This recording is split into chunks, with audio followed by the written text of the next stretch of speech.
This episode of Hoochos is brought to you by SkillShare.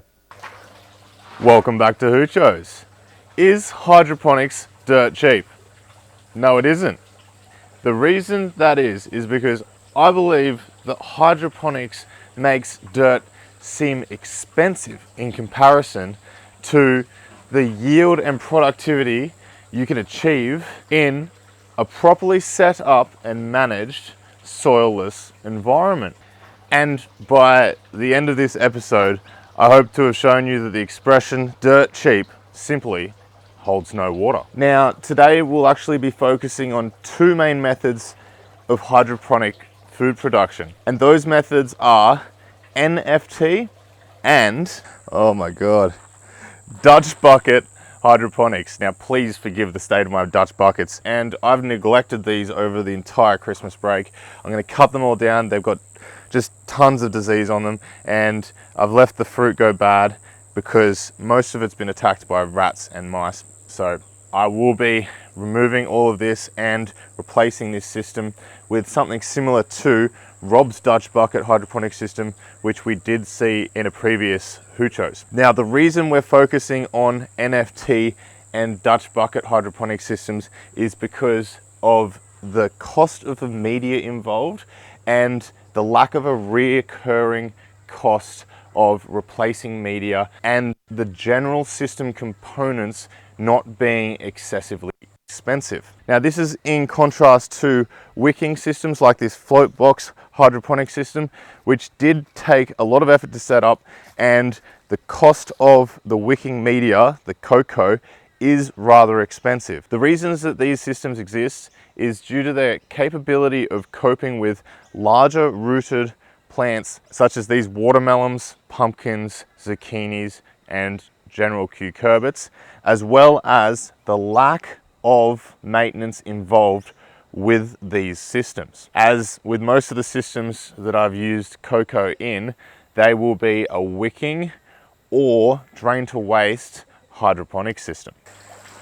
Now, there is one other hydroponic system that I will be remiss from not mentioning in this video, and that is Kratky hydroponics. Now, the reason that I'm not using Kratky in my examples is because I found Kratky to be a lot slower than your active systems, where you are either flood and draining or recirculating nutrient. And as far as cheapness is concerned, if you are producing on any scale, time is money. There are commercial methods of passive Kratky hydroponics, but for this specific video, I'll just be focusing on Dutch buckets and NFT. Now, DWC does get an honorable mention as it can be incorporated into a Dutch bucket hydroponic system, but I'll mostly be talking about perlite Dutch bucket systems. But first, I want to talk to you about the sponsor of today's video, SkillShare. SkillShare is an online learning community with thousands of inspiring classes for creators just like you and I. SkillShare can enable you to learn new skills, deep dive into existing passions, and get lost in your own creativity. I've personally found the YouTube Success class with MKBHD extremely insightful. In this class, Marquez gives insights on how to structure YouTube videos that I've found extremely useful in the running of my YouTube channel. But you may have other interests. On this channel, we discuss 3D printing, 3D modeling, gardening, and a variety of other topics that Skillshare has classes on. If any of this sounds appealing, consider joining by clicking the link in the description below. The first 1,000 people to use this link will get a free 1-month trial that Skillshare is offering to the viewers of this channel. All right, so first we're going to talk about Dutch buckets. Now, Dutch buckets are a really productive system that requires fairly low maintenance and has a really low run cost. Now, most of the run cost comes down to the reusability of the perlite in the system, which is inherently cheap as well. Now, I'm pretty embarrassed by the state of my system, so I'm going to cut to some B-roll right now of a healthy system. If your Dutch buckets hold 10 liters of perlite per bucket, you're looking at a rough cost of about $3.50 per bucket.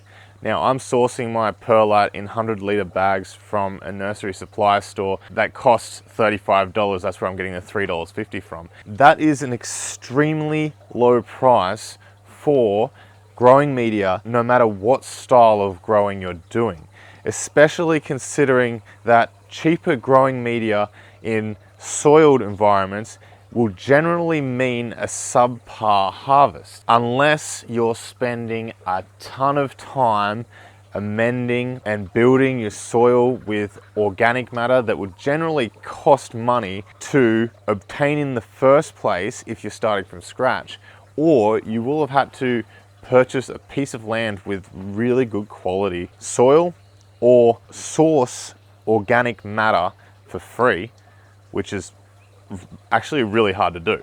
The running costs of a hydroponic system like this includes electricity, nutrient, water, and time and effort that you put into the system, as well as the startup cost of the system. The running costs as well as the setup costs are very similar to NFT, which we'll be looking at next. Okay, so to understand the cost of running a hydroponic system such as this, you have to break it down into several facets. The first facet would be your startup cost or your outlay for system. Now, if you DIY these systems, they can be really cheap, and if you are frugal about it, they can be even cheaper. So if you search online for used NFT hydroponic systems, I know people that have sourced these rails for as little as $1 a rail. So keep that in mind when I'm going through cost. This side of my NFT system, which houses 45 heads of lettuce, will take 3 square pipes to build, which each cost $24.80. It'll take roughly 5 to 10 meters of flex tube, so $13.98, and you'll need some fittings. So you'll need a tap for $4.47 and 2 barbed tees for 96 cents each.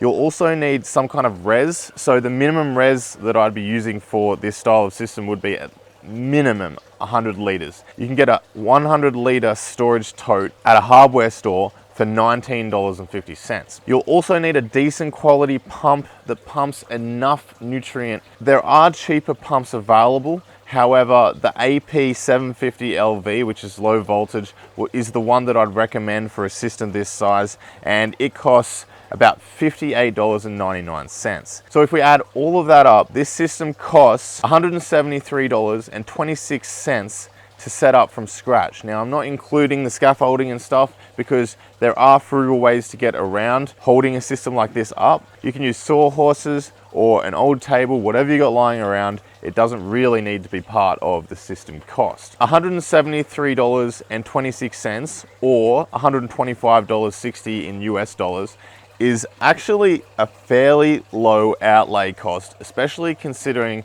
if you are comparing it to setting up a raised garden bed or any kind of soil garden. And there is the added benefit that you have no outlay on continual amendments to that soil. So the next logical step is, how do you hold a plant like this in this system and how do you propagate it? So what we have here are rock wool grow cubes. Now, I'll show you how to make these grow cubes from a large Cultiline slab, which looks like this, for 2.5 cents each in this video here.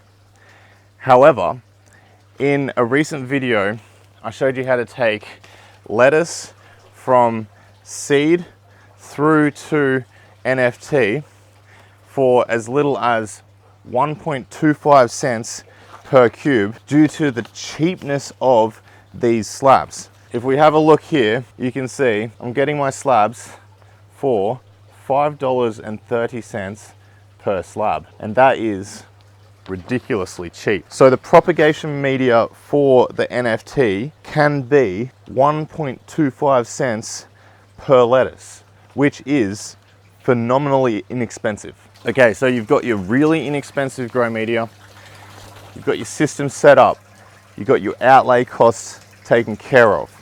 So what does it cost to run the system on nutrients? You've got the water cost, but my water is rainwater, and as we saw in the previous episode of Hoochos, we went and looked at Rob Cross's market gardening farm, and he's running his water off a dam.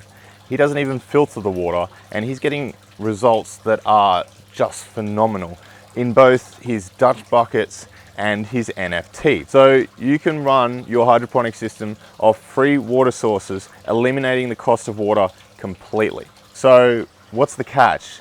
If you collect your own seed, you can get your plants from seed to seedling for 1.25 cents without any nutrient at all. Cool. What does the nutrient cost? This is a receipt for my hydroponic nutrient. It is the Campbell's Diamond Spec Tea, and it costs me $70 for the Spec Tea, which is all of the nutrients plus the micros, and $29.70 for the NitroCal, which is the calcium nitrate that provides the bulk calcium and nitrogen to the system. This equals $100 for the entire nutrient, which is 72.5 US dollars, and that nutrient will make me 25,000 liters of 2.4 EC nutrient, and that is full flowering fruiting nutrient, or for this system, which I run at about 1.5 EC, that amount of nutrient will make me 50,000 liters. So the research article from Dr. Cracky that I'm citing states that a lettuce over its lifetime will take 4 liters of water to grow. With that in mind, if we divide 50,000 by 4, we get 12,500 heads of lettuce. Now I'm actually going to reduce that to 10,000 heads of lettuce, because at times I will bump the EC up to 1.5, and that 50,000 liters is at 1.2 EC. And I also want to leave some room for error, evaporation and whatnot, even though there's not much evaporation in a system like this.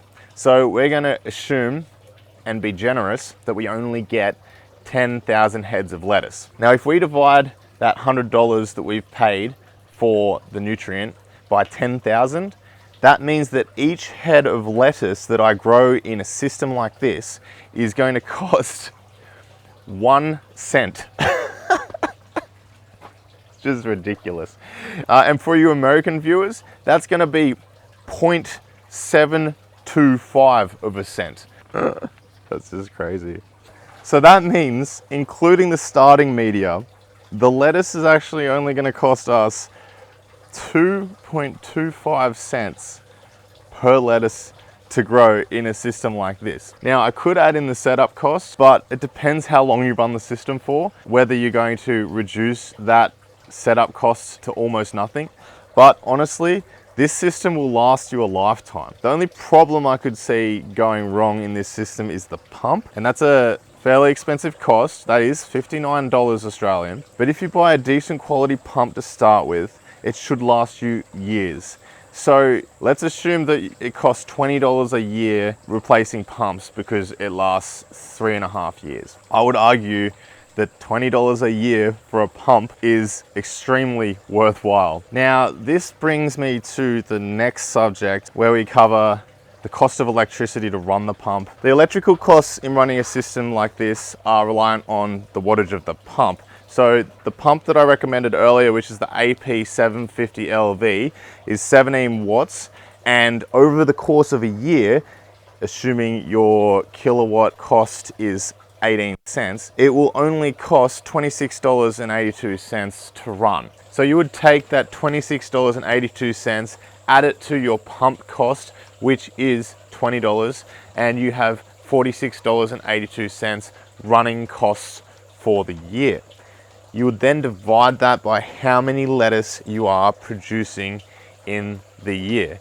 Now, for example, I've got a 45 head capacity on this side of the NFT, and throughout the year I can have 2-month cycles of lettuce, because it takes about just over 2 months to grow a lettuce to full maturity. But because I'm in propagation stages up to a month of that time, I can actually have this system producing full heads of lettuce 2 months at a time. So throughout the year, if I had my system properly managed and perfectly timed, I could get up to 6 harvests of 45 lettuce. Now this brings me to the next factor in the cheapness of hydroponics, the time factor.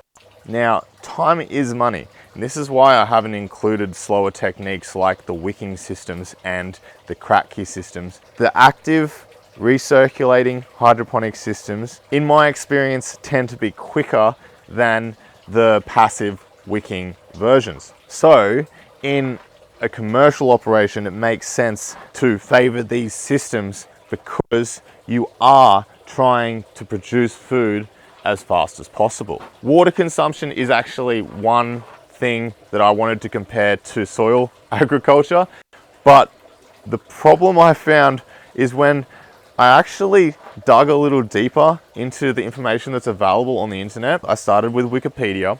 I followed the information on the Wikipedia article, which stated that soil agriculture took 400 liters per 2.2 pound or 1 kilogram of tomato. And it took me to a research article that also cited another article for the number. But when I went to that article, it was an MSM article. It was a mainstream media article. It wasn't a scientific paper. It was describing futuristic farms, futuristic vertical farms.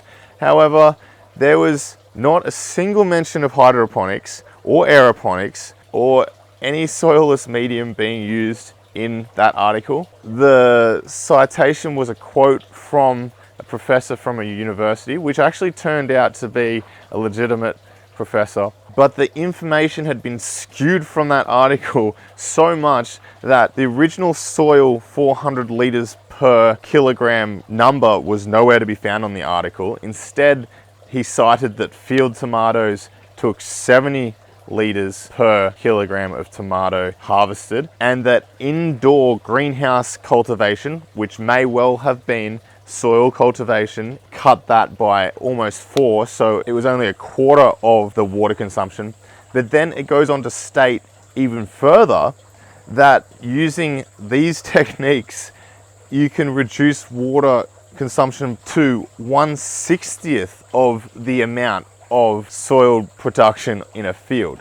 So extremely confusing, and I could not find a research article that gave me proper peer-reviewed information on that subject. But it's going a bit in-depth for this video, so if you would like to see some more in-depth analysis on comparative water consumption and growth cycles and stuff like that, I will go into more in-depth videos where I chase rabbit holes of scientific papers. But the information that I could find comparing hydroponic water consumption to soil water consumption, I would actually classify as misinformation. So don't take everything you read, especially some of these websites, without looking for a sources index, because so much of it is just unfounded. Now, don't get me wrong, I'm not saying that hydroponics isn't more water efficient. It definitely is. I just can't give you a hard number. Now, another consideration is the reduced use of pesticides, space, and labor. Now, you can see how tightly I've got these lettuce packed, and they're not struggling for nutrition or water. They are in an enclosed environment, and because of the lack of space needed for the produce, the cost of enclosing them becomes a lot cheaper if you wanted a controlled environment to grow them in. This raises yield, and it also raises the quality of produce, so there's less wastage. There are a variety of other factors that work in hydroponics' favor due to the reduced footprint, the reduced pests, and the ability to control the environment, which all add up to reduced cost in running, in maintenance, in wastage, and in the final product that the consumer gets to purchase or the grower gets to consume. Well, I hope that I've convinced you that hydroponics isn't dirt cheap, and that the expression dirt cheap really does hold no water. Because in my opinion, the most productive way to grow is in water. Thank you for joining me today on Hoochos. I hope you enjoyed this episode, and as usual, happy hydroponicking. As usual, I've forgotten to tell you to like and subscribe if you haven't already. It really does help the analytics. The wick wedge hydroponic system is getting out of control, and as you saw earlier, so is the float box hydroponic system. I love these two hydroponic systems, and I'm probably going to continue doing small updates at the end of videos like this so that you can see what's going on around the place. In fact, the one behind me, which I'm super excited about, this is the dragon fruit hydroponic system, and our first dragon fruit has just gone above our support system. And I'm really excited. This means that once we get another section of this dragon fruit, or it continues to grow up, we can just lean it over. And once they start hanging down, there are gravity receptors, mechanoreceptors, in the dragon fruit that tell it to set fruit. And I'm super excited for this system. I really want to get some hydroponic dragon fruit going. I have not connected them up to the res behind me, which I have a video coming out on. I've literally just been watering them in with a watering can. They do not require much nutrient at all. They are so efficient. I actually am probably going to start recommending that you do it this way, if only to start with, and then you hook them up to a float valve. But I've really been impressed with this system, and we will probably explore more drain to waste techniques in the future, because I'm really liking that style of growing, and it doesn't really need to be drain to waste. I want to try and sort out a system in my head where we can get it on a timer so that it delivers the perfect amount of nutrient without too much waste at all. But that's for a future episode. Thanks for hanging around.